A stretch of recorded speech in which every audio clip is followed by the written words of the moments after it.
trunks, they ever ready. Assault and battery, if you scared, you never ready. Okay, this video is going to be about WrestleMania 31, and with Survivor Series just this past Sunday, you really have the big match that everyone's going to be talking about, that big marquee match, that Hulk Hogan returning to WrestleMania, finally, that big headliner match with Sting now taking the place of Hulk Hogan. Is going to make his, I don't think it'll be his first WWE match, but he'll be definitely his first time on a major stage like WrestleMania. It's like WCW was the Starrcade, whatever, Clash of Champions back in the day. But now he finally makes his WrestleMania debut, and he's going to be facing Triple H, is what my opinion is. And with that being said, that's one of your major matches. And to be quite honest, although it's not on the top priority thing, like 10 years ago, 5 years ago, even if you would have asked me if Sting were to make his WWE debut, who would it be against? Triple H would never be on that list. You know, you have guys like Taker. That's really the only one, honestly, that you really saw. If anything, Sting coming into that company, he would be facing The Undertaker. And it could still happen. You know, it takes literally 10 minutes for plans to change, as we all know with WWE. But the way they set up Survivor Series and the way that stare down happened, and with that stare down, I don't know if you guys, they kind of had their own little cues. You know, I think Triple H was kind of talking to Sting in the back, and you know, you're gonna come out, we're gonna stare at each other, wait till the fans start chanting, "This is awesome," and then we kind of make the rounds and we kind of tease a little bit. And it did take a while for those "This is awesome" chants to start forming, but once they did form, that's when you knew. You know, then Triple H started playing to the crowd. He started shaking a little bit, kind of saying, "Oh, what are you doing here?" And Sting's just standing there with that dead look in his face.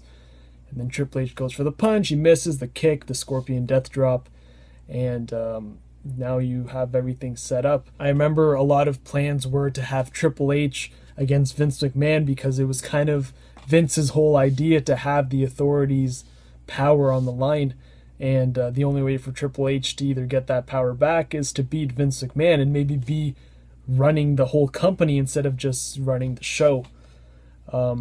And I know a lot of talks were to have Team Triple H and Triple H representing himself against Team Vince McMahon, who is supposedly going to be represented by either Stone Cold Steve Austin or The Rock.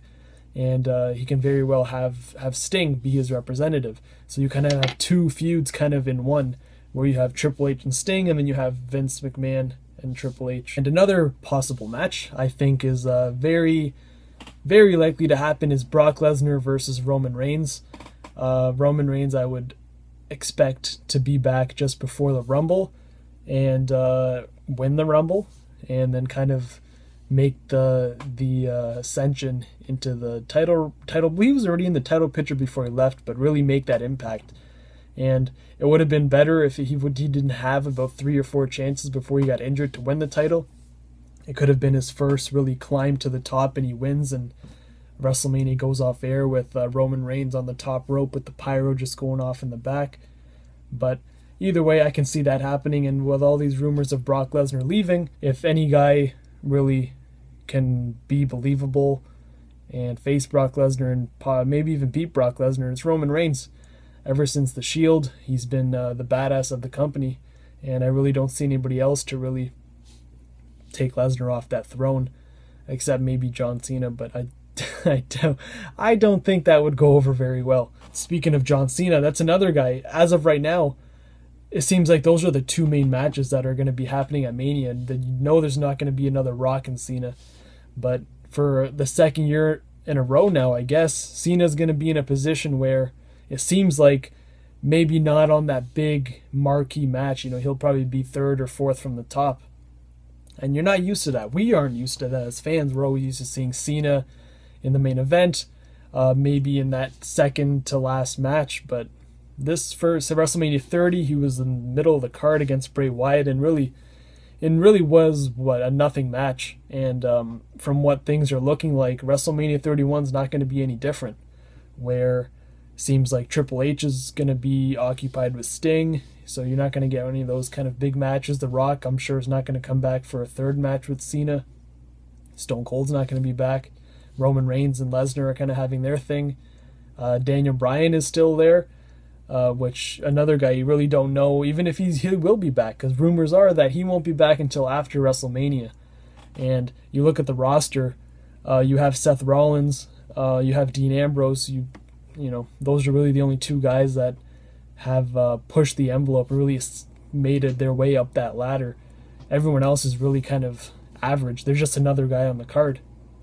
They don't have that feel of superstardom like Seth Rollins and Dean Ambrose and possibly Ryback have.